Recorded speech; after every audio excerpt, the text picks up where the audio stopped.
Hello everyone, and thank you for joining us once again on the D-Star01 channel. I'm your host Dexter, Arafiles, and today we're going to talk about a con that we just recently came back from. It's no other than the Los Angeles Comic-Con by Stan Lee, and we're going to tell you what we think about it.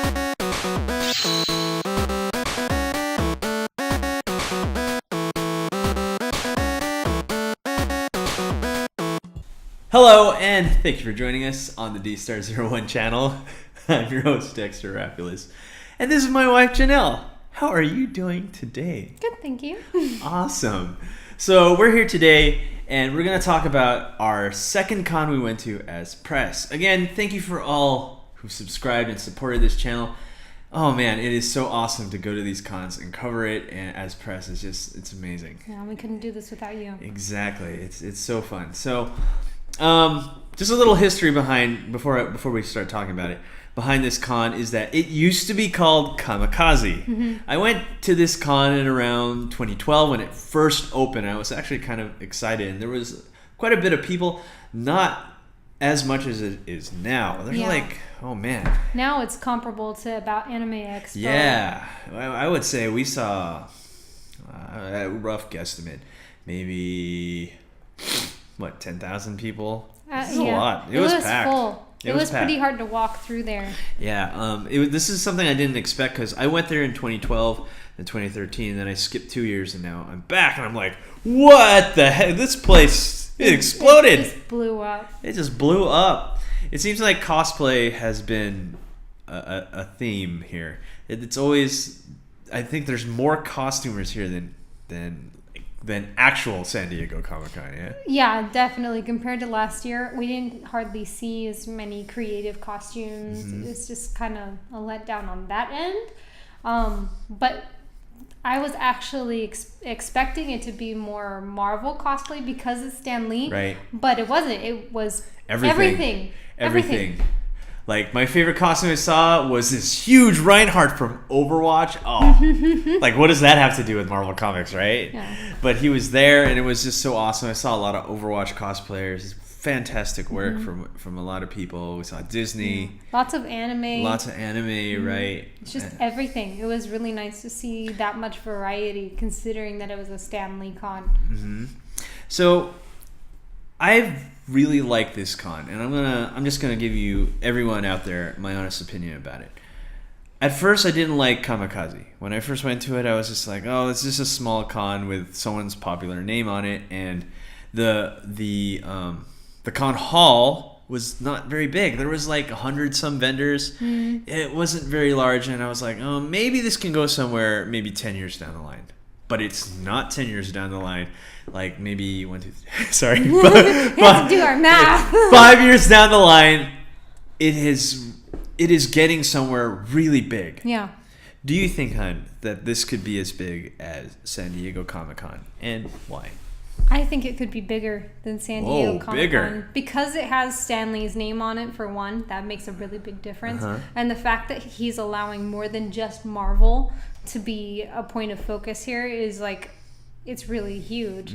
I think that a lot of people will be more prone to actually attending his con versus the San Diego con, like later on down the line, because it's going to be much more accessible. You won't have to do the whole lottery ticket thing anymore. You're just going to be able to buy your pass and go. And hopefully they can expand more on the exhibit hall kind of thing. Yeah. And it'll just blow up in popularity. That's what I'm hoping for too. Yeah. I'm really hoping that people will actually see this con, especially big name vendors, like actually video game people, just like Comic-Con in San Diego.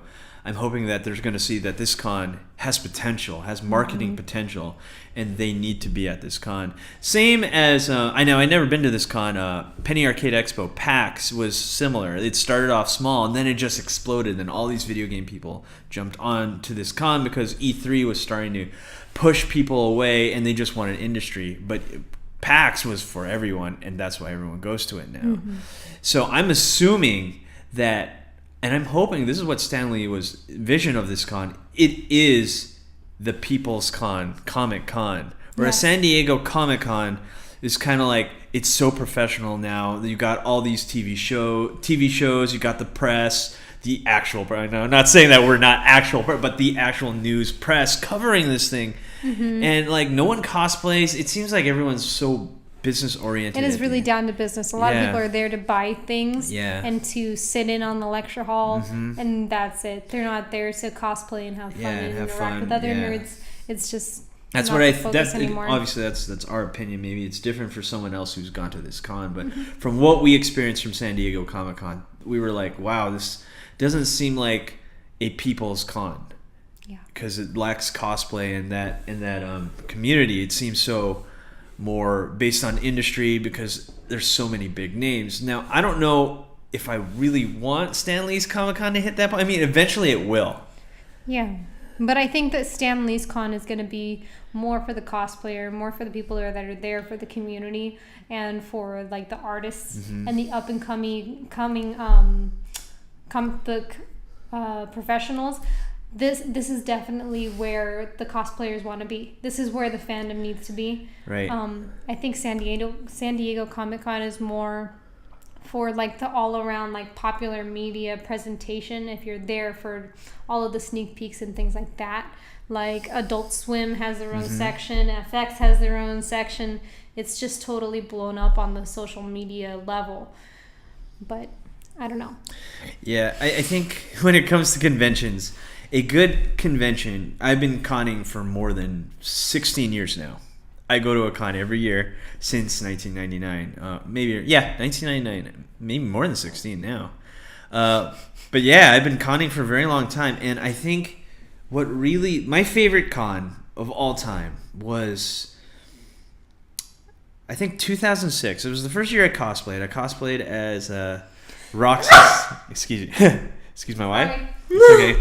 I cosplayed as Roxas from Kingdom Hearts, and this was a time when Anime Expo was transitioning from Anaheim to LA, and this was the last time it was in Anaheim. And when I went to that con, there was just a mix between vendors and big names. And it was a solid mix, and there were so many people cosplaying. There was a lot of people, but not enough for me to bumper to bumper, shoulder to shoulder. Yeah. It was a fantastic year, in my opinion, for cons. That's really what it should be.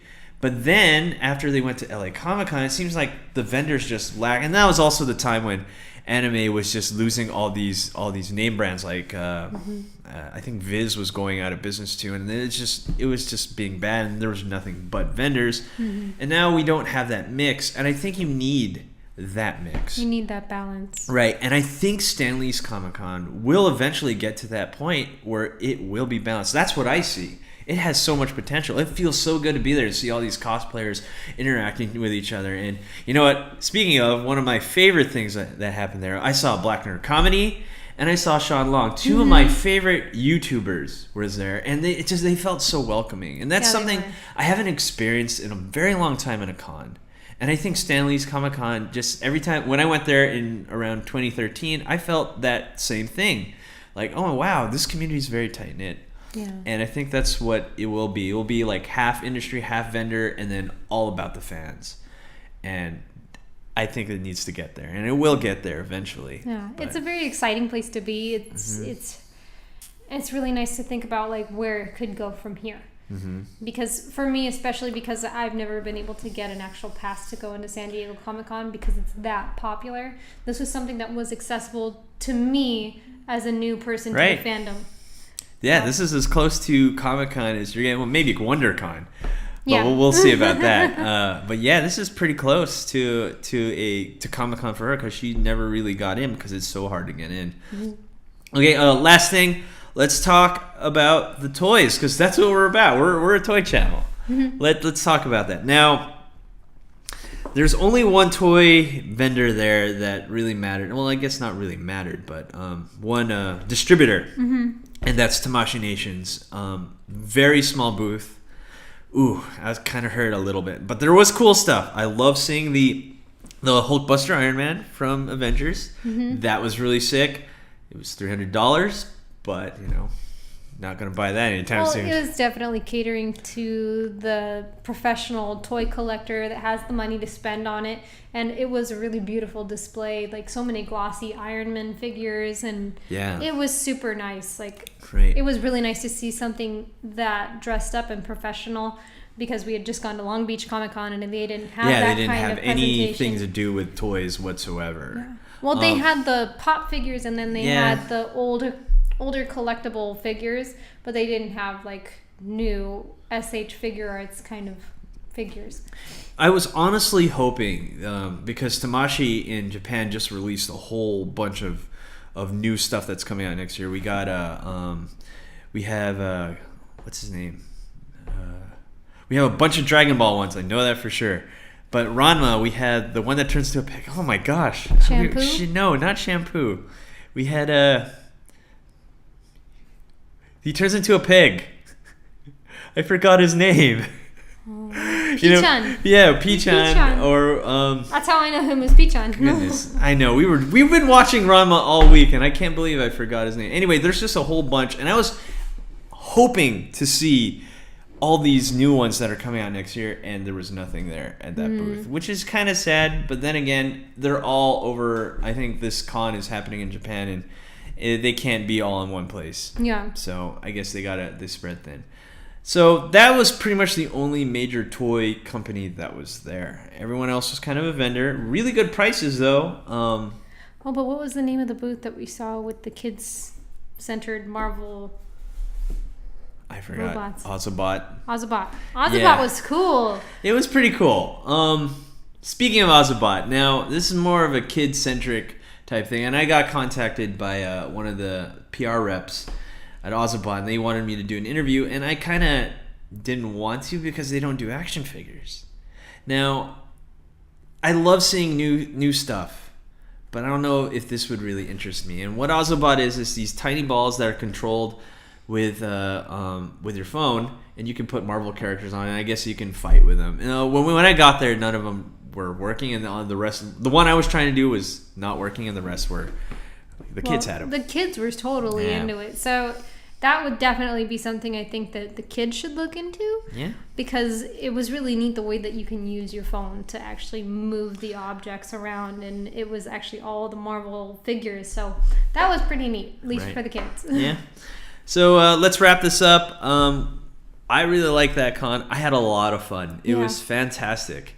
Seeing all these cosplayers, just meeting my favorite YouTubers, and just going around. You'll see it in our next video. We have a Nerdy Date Night. The return of Nerdy Date Night is coming in our next video, and we're going to talk, and we're going to go around and just show you the con.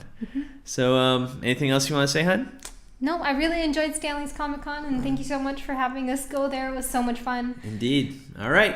Thank you for watching. Rate, comment, and subscribe, and we'll get back to you next time. Have a good one. Bye. Hey, you. Thanks for watching. Rate, comment, and subscribe. Where? Right here. Not there. Right here. You. And thanks for watching. So, rate, comment, and subscribe. Right here. Right there. Right here. Yeah. Action.